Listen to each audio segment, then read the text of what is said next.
এটি হবে আজকের এই বাজেট অধিবেশনের সকলের অধিকার। সবাইকে ধন্যবাদ। জয় বাংলা, জয় বঙ্গবন্ধু, জয় মাননীয় প্রধানমন্ত্রী শেখ হাসিনা। আক্তার, জনাব স্নিগ্ধ আক্তার।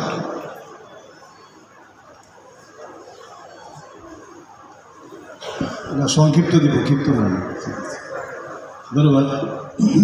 2024-25 অর্থ বছরে বগুড়া পৌরসভার বাজেট ঘোষণা অনুষ্ঠানে উপস্থিত সম্মানিত প্রধান অতিথি জেলা প্রশাসক জনাব সাইফুল ইসলাম এবং যারা বিজ্ঞান মিনিস্টার মহোদয় রয়েছেন, সভাপতি পৌর মেয়র, কাউন্সিলরবৃন্দ, বগুড়ার সম্মানিত প্রিন্ট এবং ইলেকট্রনিক মিডিয়ার সাংবাদিকবৃন্দ রয়েছেন, বিভিন্ন প্রতিষ্ঠান থেকে আগত কর্মকর্তাবৃন্দ এবং সর্বোপরি বগুড়ার এই মঞ্চে আজকে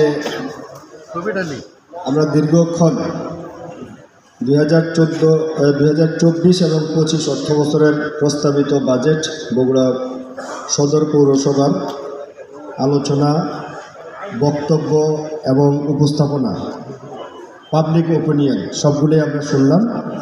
আজকের এই বাজেট অধিবেশনের সম্মানিত সভাপতি, বগুড়া সদর পৌরসভার সুযোগ্য মেয়র জনাব মোহাম্মদ রেজাউল করিম বাদশাহ, যিনি আজকের মতো চতুর্থবারের মতো বাজেট পেশ করেছেন বগুড়া নগরবাসীর জন্য। বিশেষ অতিথি হিসেবে উপস্থিত আছেন আমাদের পুলিশ সুপারের প্রতিনিধি জনাব স্নিগ্ধ আক্তার, অতিরিক্ত পুলিশ সুপার এবং সদ্য পুলিশ সুপার হিসেবে পদোন্নতিপ্রাপ্ত। উপস্থিত বিশেষ অতিথি হিসেবে উপস্থিত আছেন আমাদের অত্যন্ত চমৎকার বক্তব্য দিলেন নবনির্বাচিত বগুড়া সদর উপজেলা পরিষদের সুযোগ্য চেয়ারম্যান জনাব সুভাষিস পোদ্দার লিটন, যিনি সদ্যই নির্বাচিত হয়েছেন। এটা মনে হয় তার আনুষ্ঠানিকভাবে প্রথম বক্তব্য। উপস্থিত অন্যান্য অতিথিবৃন্দ, পৌরসভার কাউন্সিলরবৃন্দ, সামনে উপবিষ্ট আমাদের এই পৌরসভার সম্মানিত নাগরিকবৃন্দ, সাংবাদিক বন্ধুরা, আগত অতিথিবৃন্দ, আসসালামু আলাইকুম। আমরা এই বাজেট নিয়ে, বাজেটের আকার, বাজেটের বর্তমান অবস্থা, এই বিষয়টা নিয়ে দীর্ঘক্ষণ আলোচনা করলাম। বাজেট, আমরা অনেকেই বাজেটের স্ট্রংনেস এবং উইকনেস নিয়েও আলোচনা করেছি। আমিও বাজেটটা দেখলাম বসে বসে। এই বাজেট 271 কোটি 15,73,135 টাকা হলো বাজেটের আকার। এটা মোটামুটি একটা ছোটোখাটো সিটি কর্পোরেশনের বাজেটের মতোই। পৌরসভার এই পৌরসভাটাও সিটি কর্পোরেশন বললেও কিন্তু আমি মনে করি যে বাংলাদেশের অনেক সিটি কর্পোরেশনের চাইতেও এটার আকার কিন্তু অনেক বড়, যদিও এটা পৌরসভা।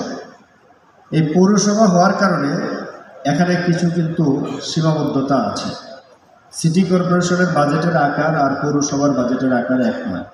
সিটি কর্পোরেশনের বাজেটের বরাদ্দ পৌরসভার বরাদ্দ এক নয়, আবার রাজস্ব আয়ও কিন্তু এক নয়। সিটি কর্পোরেশনের যে সমস্ত প্রজেক্ট, বড় বড় মেগা প্রকল্প করা যায়, সেটা পৌরসভার ক্ষেত্রে আসলে পাওয়া যায় না। এডিবির আকারও সেই।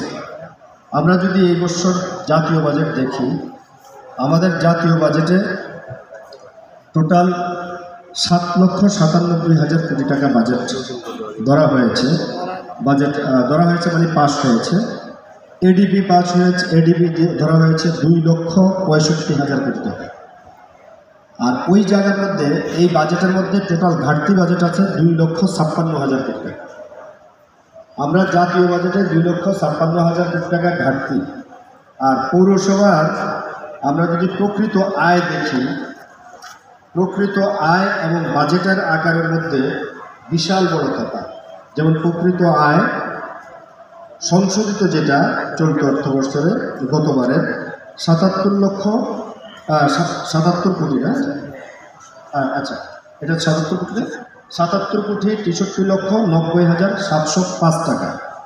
এটা হলো তাদের সংশোধিত এই চলতি বছরের আয়। আর বর্তমানে আয় নির্ধারণ করা হয়েছে 271 কোটি প্লাস। তো বিশাল একটা গ্যাপ। এখানে যে বিষয়টা পর্যালোচনা আসছে প্রকল্প থেকে, প্রকল্পতে ধরা হয়েছে 189 কোটি 60 লক্ষ টাকা। এই প্রকল্পটা বিভিন্ন জায়গা থেকে বিশ্লেষণ করেছেন যে এখানে প্রকল্পের এই ব্যয়টা আসবে কোত্থেকে। যেমন জলবায়ু ট্রাস্ট ফান্ড থেকে বলেছেন 1 কোটি টাকা, তারপরে বৃহত্তর পাবনা বগুড়া উন্নয়ন প্রকল্প সেখান থেকে উনি বলেছেন, জাতীয় অর্থনৈতিক উন্নয়ন প্রবৃদ্ধির যে লক্ষ্যমাত্রা আছে সেই জায়গা থেকে আনবেন, কোভিডের যে একটা প্রকল্প চলমান আছে বা ছিল সেখান থেকে কিছু টাকা পাবেন, আরেকটা মেজর পোর্শন টাকা পাবেন হলো RUDTP, এটা হলো এটা এই জায়গা থেকে, এটা কি রুরাল আরবানাইজেশনের যে ইয়েটা ডেভেলপমেন্ট প্রজেক্ট যেটা, সেই জায়গা থেকে আসবে আপনাদের মেজর পোর্শন টাকা। এরকম বেশ কয়েকটা টাকা আপনারা উন্নয়ন প্রকল্প ধরেছেন। এখন এই জায়গাগুলো যদি আরেকটা ধরা হয়েছে যে এডিপি থেকে পাবেন হলো 2 কোটি টাকা। আমি যদি যৌক্তিকতা বিশ্লেষণ করি, প্রত্যেকটা পৌরসভার ABC এই 3টা ক্যাটাগরি পৌরসভা বাংলাদেশে বিদ্যমান। পৌরসভার একটা নির্ধারিত এডিপি 4টা টেনিয়রে দেওয়া হয়, 4টা সময় দেওয়া হয়, 4টা ইয়েতে দেওয়া হয়।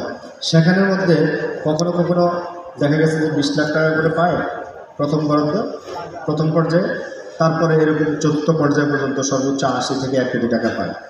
যেহেতু ন্যাশনাল বাজেটে আমার এডিপির আকার হলো 2,65,000 কোটি টাকা, এই এডিপি দিয়ে সরকারের মেগা প্রজেক্ট প্লাস ডেভেলপমেন্ট যে সমস্ত ইয়াগুলো আছে, প্রজেক্টগুলো আছে, অন্যান্য যেই আপনার লোকাল গভর্নমেন্টের যে বডিগুলো আছে সেখান থেকে দেওয়া হবে। অতএব এই 2 কোটি টাকা অ্যাচিভমেন্ট করাটা একটু ডিফিকাল্ট হয়ে যাবে, কারণ আপনার গতবারের অ্যাচিভমেন্ট ছিল, এডিপি ছিল হলো 76 লক্ষ টাকা। 76 লক্ষ টাকা আপনি গতবার পেয়েছেন। এইবার 2 কোটি টাকা পাবেন, এটা আসলে খুব দুষ্কর ব্যাপার, কারণ এডিপিটা দেওয়া হয় সমহারে বিভাজন করে। আমাদের লোকালটা হলো এই জায়গায় যে এই বগুড়া সদর পৌরসভাটা হলো এ ক্যাটাগরির পৌরসভা। এখানে আমরা যদি নর্মাল পৌরসভাগুলো হিসাব করি 9টা ওয়ার্ড নিয়ে একটা পৌরসভা গঠিত, আর সেই জায়গার মধ্যে এখানে 21টি ওয়ার্ড। তার মানে কি আপনার প্রায় 3টা পৌরসভার কাছাকাছি বা 2টা প্লাস পৌরসভার কাছাকাছি। তো এত বড় বৃহত্তর পৌরসভা, জনসংখ্যা আমাদের প্রায় আমাদের 10 লক্ষের উপরে বসবাস করে। এই যে এত বৃহত্তর পৌরসভার অবকাঠামো উন্নয়ন, রাস্তাঘাট সংস্কার, পয় নিষ্কাশন ব্যবস্থা ইত্যাদি এই বিষয়গুলো যদি আমাদের একেবারে নাগরিকের প্রত্যাশা অনুযায়ী করতে হয়, তাহলে এই বাজেটটা হলো 2,71 লক্ষ টাকার যে 271 কোটি টাকার যে বাজেট, এইটা আমি মনে করি যৌক্তিক। কিন্তু লিমিটেশনটা হলো যে আমি আসলে বাংলাদেশের অন্যান্য এই ক্যাটাগরির পৌরসভার যে বাজেট, ঠিক আমাকেও কিন্তু সেই বাজেটে সরকার বরাদ্দ দিবে, কারণ এর বাইরে যদি আমি পেতে চাই তাহলে আমার কিছু মানে ইনোভেটিভ আইডিয়া লাগবে, যেটা আমাদের একজন বক্তা বলেছিলেন, আমি গতবারও বলেছিলাম, একজন সাংবাদিক বন্ধু বলেছেন যে পরিকল্পিত মাস্টার প্ল্যান। এই কথাটা আমি গতবারও বলেছিলাম। আমরা বগুড়া শহরের সবচেয়ে বেশি নাকাল অবস্থা হলো যানজট আর অপরিকল্পিত বিল্ডিং, অপরিকল্পিত আবাসন ব্যবস্থা, এবং কিছু আবাসিক এলাকা আছে যেগুলোর মধ্যে আপনার পুকুর রাখা ছিল, নালা রাখা ছিল, ওয়াকওয়ে রাখা ছিল, সেগুলো কিন্তু এখন বিক্রি হয়ে গেছে, সেগুলো কিন্তু এখন বিল্ডিং হয়ে যাচ্ছে। যেমন আমরা বেশ কয়েকটা হয়েছে স্নিগ্ধ আবাসিক এলাকার কথা জানি, যে এখানে 2টা পুকুর ছিল, মাস্টার প্ল্যানেই আছে। এটা পৌরসভার সাথে তাদের ওই স্নিগ্ধ আবাসিক এলাকার কর্তৃপক্ষদের একটা মানে ছিল, মেমোরেন্ডাম ছিল, মেমোরেন্ডাম অফ আন্ডারস্ট্যান্ডিং যেটা ছিল, যে এখানে 2টা পুকুর থাকবে, জলাধার থাকবে। সেই জলাধার কিন্তু এখন বিক্রি করে দিয়েছে পৌরসভা, কিন্তু এটাকে বন্ধ করতে পারে। এখন আরেকটা জলাধার আছে, সেটাও কিন্তু পৌরসভার মানে আমরা একাধিকবার আমরা করেছি, কী বলে অভিযান পরিচালনা করে এটাকে বন্ধ করার চেষ্টা করেছি, কিন্তু সেটাও কিন্তু এখনও আর বন্ধ করা হচ্ছে না। এখন আবার পৌরসভার বর্জ্য গিয়ে এটাকে মানে ভরাট করা হচ্ছে। তো এই যে বিষয়গুলো, এই বিষয়গুলো কিন্তু আমাদের স্ট্রিক্টলি ফলো করতে হবে। পৌরসভার এই জায়গাটায় একেবারে শতভাগ মানে শক্ত হাতে এই আইনগুলো প্রয়োগ করতে হবে। এখন পৌরসভার মেয়র মহোদয় হয়তো বলতে পারেন যে মানে আমি যদি অফ দ্য রেকর্ড বলি যে উনি হয়তো সরকার দলীয় লোক নয় বিধায় একটু মনে হয় যে ভয় পান।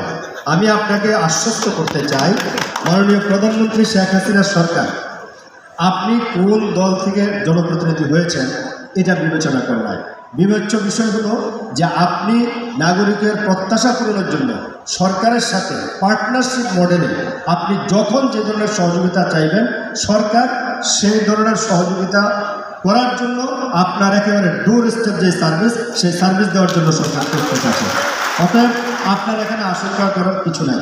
আর আমরা জেলা প্রশাসন, আমি জেলা প্রশাসক হিসেবে এখানে যতদিন আছি, আমিও আপনাকে কথা দিতে চাই যে আপনার কাছ আপনি যখন যে ধরনের সহযোগিতা চাইবেন, যখন যে ধরনের সহযোগিতা আপনি চাচ্ছেন, আমি চেষ্টা করছি শতভাগ দেওয়ার জন্য। আমি ভবিষ্যতে অবশ্যই চেষ্টা করব শতভাগ আপনাকে সহযোগিতা করার জন্য।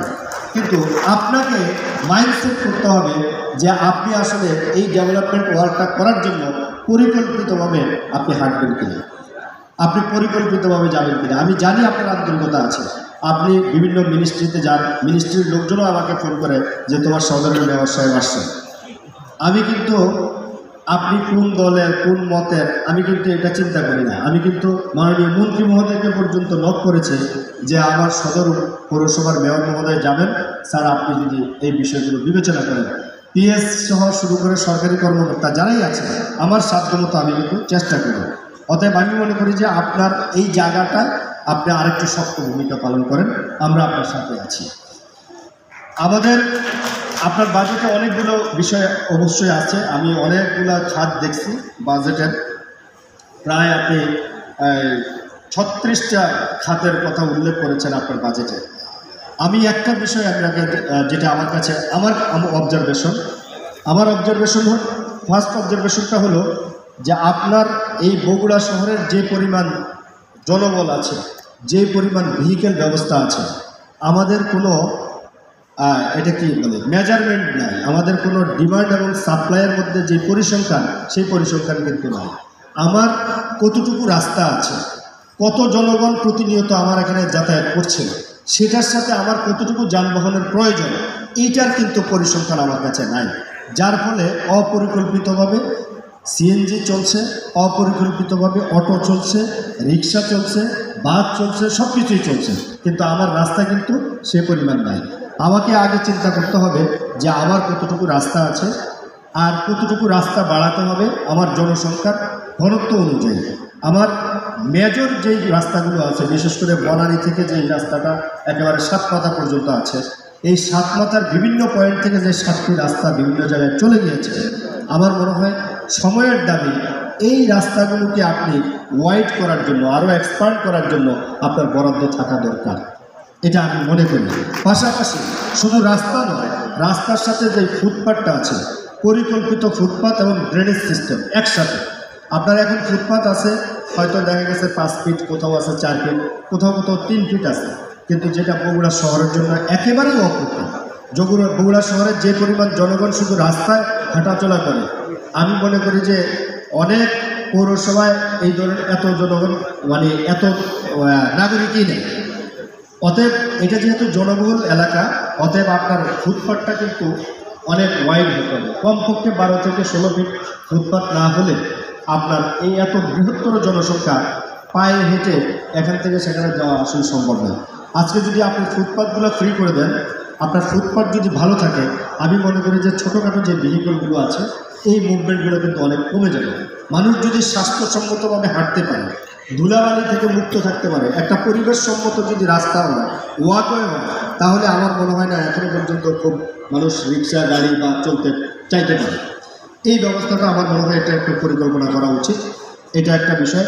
আরেকটা সবচেয়ে বড় বিষয় হলো যে আমরা বগুড়া পৌরসভা থেকে বিভিন্ন স্ট্যান্ডগুলো ইজারা দেওয়া হয়, সিএনজি স্ট্যান্ড, তারপরে অটো স্ট্যান্ড, বাস স্ট্যান্ড, বিভিন্ন স্ট্যান্ড ইজারা দেওয়া হয়। এগুলো আসলে ইনকাম সোর্স, এগুলো মেজর ইনকাম সোর্স আমাদের পৌরসভাগুলো। কিন্তু আনফর্চুনেটলি বগুড়া পৌরসভার নির্ধারিত কোনো পয়েন্ট নাই যে এটা আমার আসলে সিএনজি স্ট্যান্ড, এটা আমি আসলে অটো স্ট্যান্ড, এটা আমার রিক্সা থাকবে। এই জায়গাগুলো আমার মনে হয় আইডেন্টিফাই করা একেবারে জরুরি প্রয়োজন। কারণ আপনাকে হয়তো জায়গা কিনতে হবে, অথবা আপনাকে লোকাল গভর্নমেন্ট থেকে পারমিশন নিয়ে এসে অধিগ্রহণে যেতে হবে। আর না হলে আপনার এই যে স্ট্যান্ড যদি না থাকে, তাহলে আপনার যত্রতত্র পার্কিং ব্যবস্থা হওয়ার কারণে আপনার বগুড়া শহর কিন্তু যানজটের নাকাল হয়ে যাচ্ছে। আমরা যতই চেষ্টা করছি, জেলা পুলিশ চেষ্টা করছে, জেলা প্রশাসন চেষ্টা করছে, আসলে চেষ্টা করে কিন্তু কাঙ্ক্ষিত সেবা আমরা দিতে পারছি না। এই জায়গাটা আমাদের ব্যর্থতা আছে। তা আমি মনে করি যে এই জায়গাটা একটু পরিকল্পিত মানে প্ল্যানিং আপনাদের থাকা উচিত।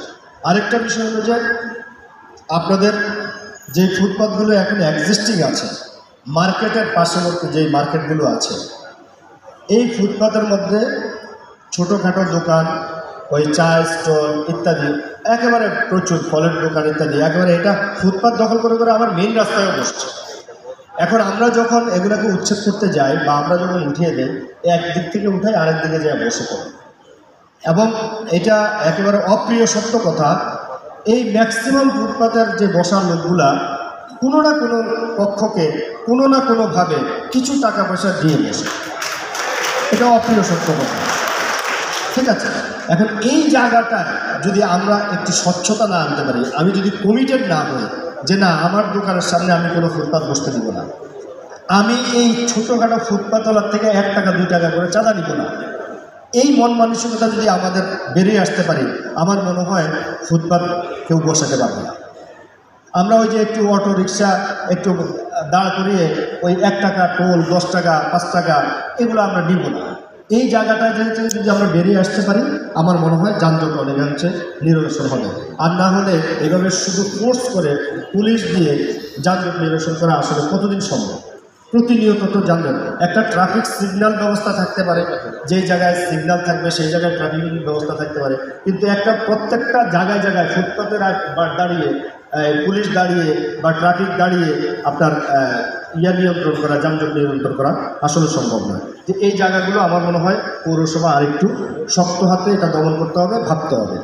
পৌরসভার কিছু সমস্যা আছে, যেমন ফল মার্কেটের কথা বলছেন, ফল মার্কেটটা এখনো পর্যন্ত ওই জায়গায় যায়নি। আমি জানি না এর মধ্যে কি আছে, তবে এই ফল মার্কেট নিয়েও কিন্তু অনেক ধরনের তর্ক বিতর্ক আছে। এই যেগুলো জনস্বার্থের বিষয়, এই জনস্বার্থের বিষয়গুলো আমি মনে করি যে কোনো ধরনের তর্ক বিতর্ক না থাকাটাই ভালো। যেই ফল মার্কেটটা নতুন করে করা হয়েছে, সেই জায়গায় মার্কেট এইটা আগে ইজারা দেওয়া হয়েছে, পরবর্তীতে ওইটা আবার ইজারা দেওয়া হয়েছে। এই যে একটা দোলাচলের বিষয়, আবার এখানে কিছু স্বার্থর বিষয়ও আমি মাঝে মাঝে শুনি বিভিন্ন জায়গা থেকে। এক পক্ষ খুব অ্যাগ্রিড হয় যে আজকেই ফল মার্কেট উচ্ছেদ করে দিতে হবে, আবার আরেক পক্ষ গিয়ে বলে যে না এখন উচ্ছেদ করা যাবে না। আবার দেখা গেছে যে মেয়র মহোদয় খুব অ্যাক্টিভলি বলে যে না আজকেই উচ্ছেদ করতে হবে। কিছুক্ষণ পর দেখা গেছে যে যেই গ্রুপ আগে চেয়েছিল উচ্ছেদ করার জন্য, তারাই গিয়ে বলে যে না এটা মেয়রের স্বার্থ আছে, অতএব এটা উচ্ছেদ করা যাবে না। এই যে বিষয়গুলো, এই জায়গা থেকে আমাদের বেরিয়ে আসতে হবে। আমাদের জনস্বার্থে যে কাজগুলো, সেই জায়গাটায় আমাদেরকে এককভাবে ইউনাইটেডলি সিদ্ধান্ত নিতে হবে। এটা শুধু পৌরসভায় এককভাবে পারবে না।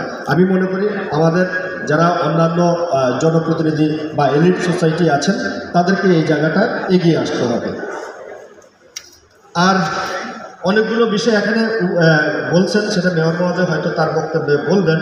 মাস্টার প্ল্যানের কথা আমি বললাম যে এখানে মাস্টার প্ল্যান, আমি একবার ইকবাল হাবিবের সাথেও কথা বলেছি, নগরবিদ, আপনারা সবাই জানেন এই বগুড়া শহরের মাস্টার প্ল্যানের জন্য।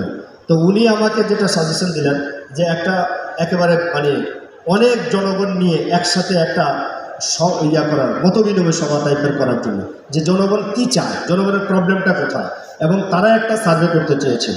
তো আমি মনে করি যে আপনার যদি মাস্টার প্ল্যানটা করতে পারেন, সেক্ষেত্রে আপনার একটা বৃহত্তর বাজেট, যে কোনো একটা অর্থ বছরের বৃহত্তর একটা বাজেট প্রয়োজন হবে এই মাস্টার প্ল্যান করার জন্য। কারণ ওরা একেবারে পুরা ডেটা কালেকশন করে, door to door data collection করে, কোন জায়গাটা রেসিডেন্ট হবে, কোন জায়গাটায় বিজনেস হবে, কোন জায়গাটায় আপনার গ্রোসারি হবে ইত্যাদি সব বিষয়গুলো কিন্তু তারা মাস্টার প্ল্যানে নিয়ে আসবে।